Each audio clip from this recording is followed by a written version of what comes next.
Good morning, children, and welcome to class. Today we are going to be kicking off our learning with basic science. And in basic science today, we are going to be looking at the topic vehicle. What did I say again? I said we are going to be looking at the topic vehicles. What is a vehicle? A vehicle is a machine with an engine that is used to take people or things from place to place or from one place to another. A vehicle is a machine that is used to take people or things from place to place. We have different types of vehicles. We have cars, we have trucks, we have buses, trailers, motorcycles, bicycles, tankers, we have lorries.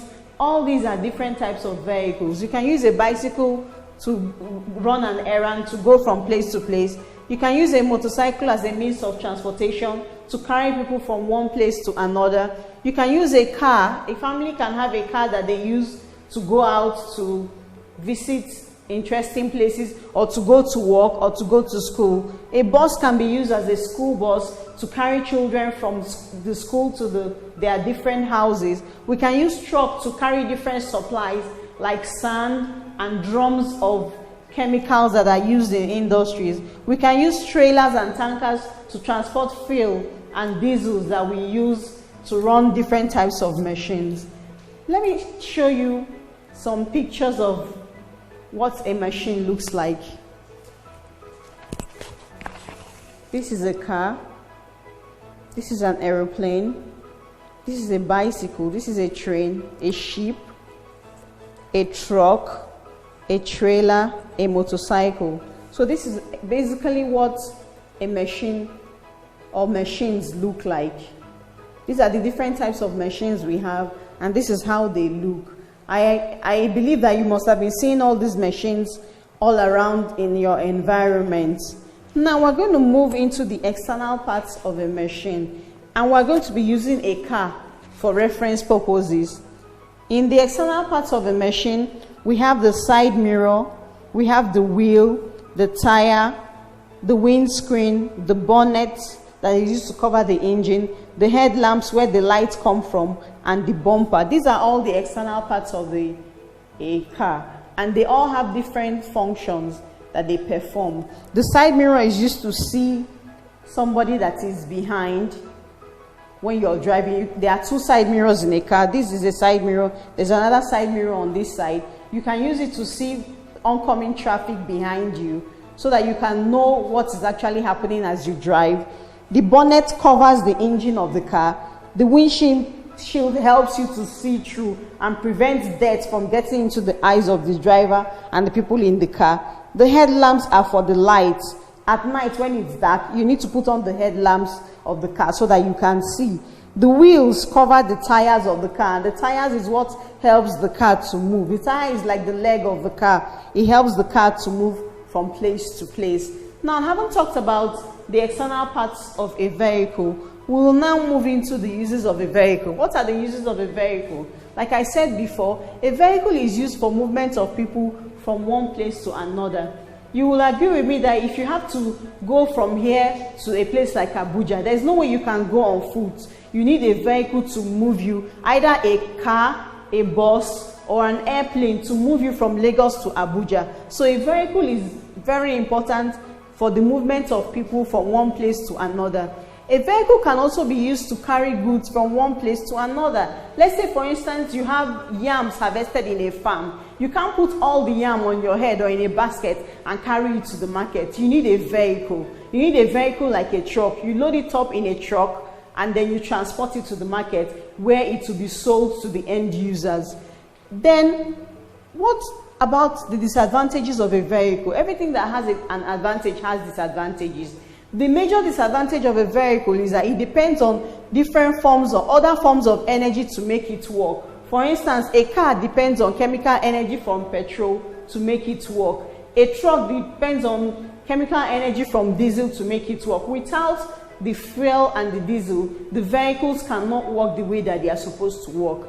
An engine also needs engine oil. The engine of the vehicle also needs engine oil for lubrication and cooling. the parts of the engine have metals in it. So then we need to put engine oil to lubricate those different metal parts so that they don't slide against each other and spark and cause a fire outbreak in the engine. So we need the engine oil to keep lubricating the parts of the engine and also cooling it down. Then we also have that the construction of a vehicle is very complex.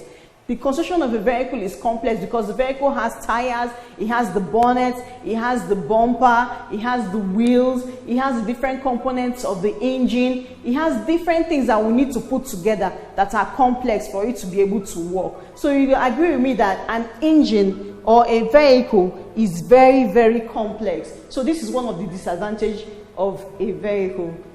We have three disadvantages listed here. We have that it depends on other forms of energy to work. It needs oil for lubrication and cooling of the engine, and that the parts of a vehicle are complex, so it's not easy to construct, and this will also make vehicles to be expensive. So you can't just get a vehicle with a small amount of money. Most times you need a huge amount of money to be able to get a vehicle or to be able to buy a car. Then we'll come to our homework for today.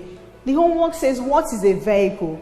Explain to me from all what I've been saying. What do you know? What do you understand by the word vehicle? Then list 5 types of vehicles that you know.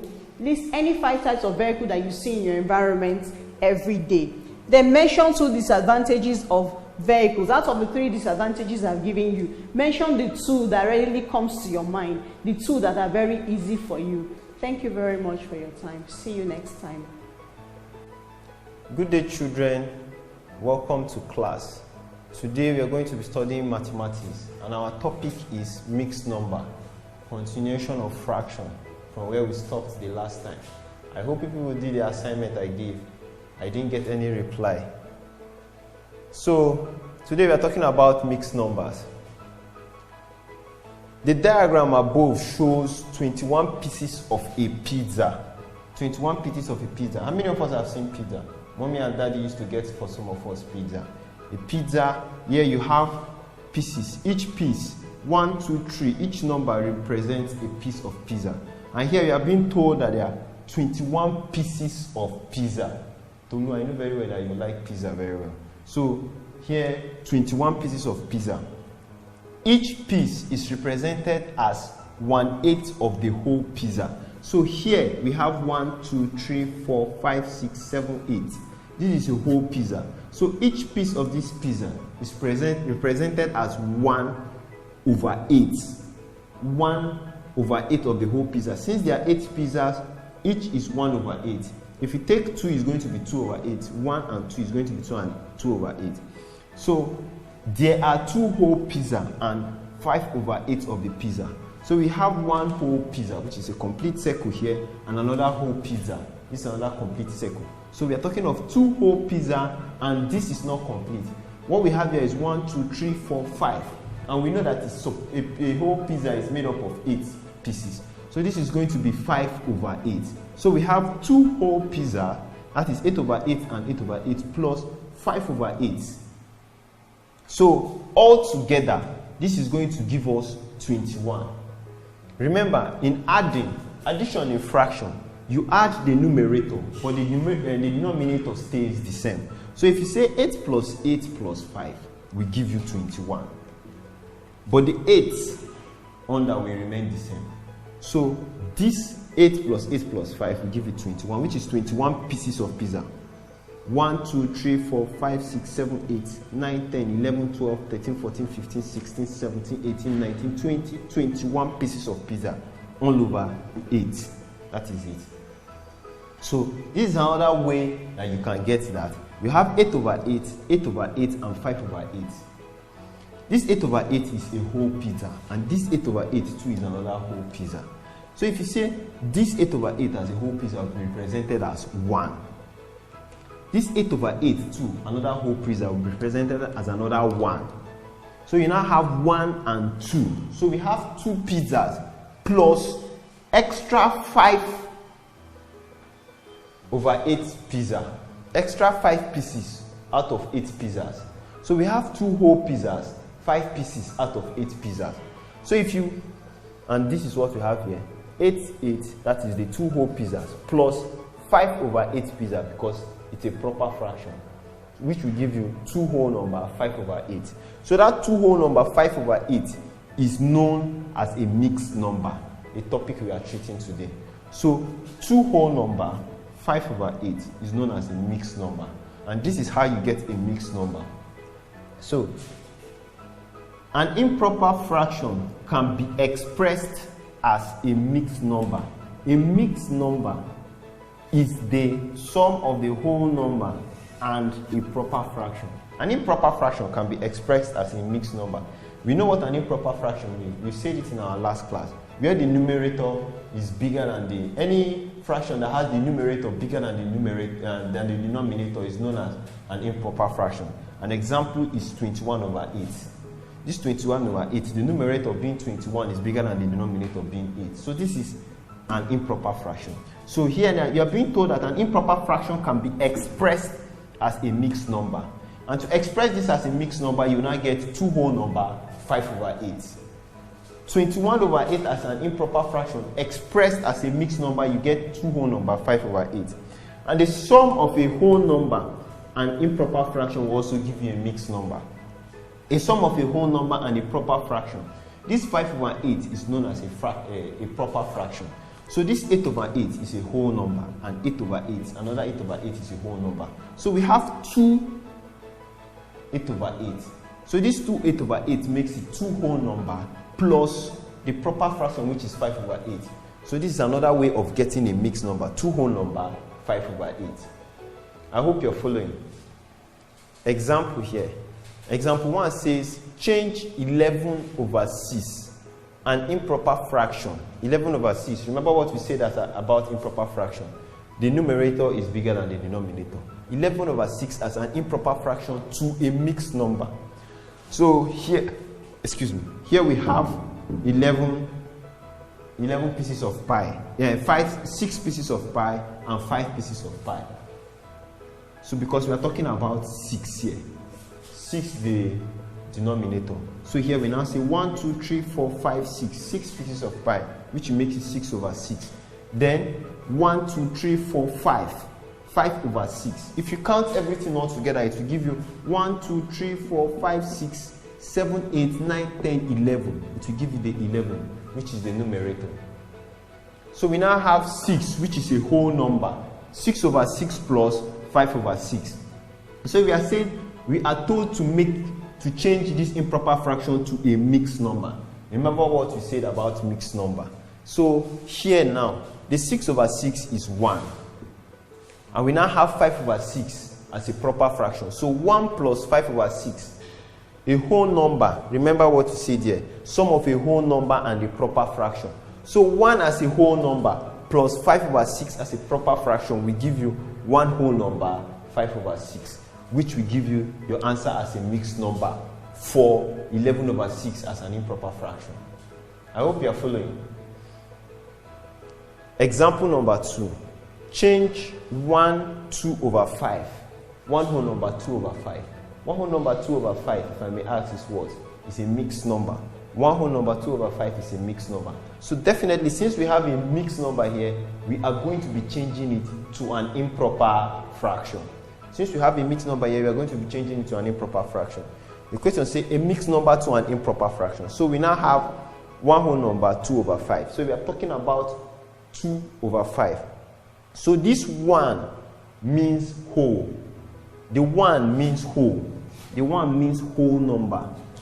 So there's a 5/5 in the picture. So we now have 1, 2, 3, 4, 5. This is the 5/5 that is standing in for the 1. Plus 2/5. This 2/5 will make 5 and take 2. And we'll fill 2. So this is going to make it 2/5. So if we add 5/5, which is the 1 whole number, plus 2/5, what are we going to get? Remember, if you're adding, you add the numerator but not the denominator. So 5 plus 2 will give you what? 7. And 5 plus 5 will give you 5. So to get an improper fraction from 1 whole number 2/5, you get what? 7/5. I hope we understand. If there's any question or anything you don't understand, please, like Mr. Maka have said in our previous video, try and make a video of what you don't understand, explaining what you don't understand. Then we can help out and know where we'll target more when we are going to be reaching out in our next class. Thank you very much. Good morning, children, and welcome to class.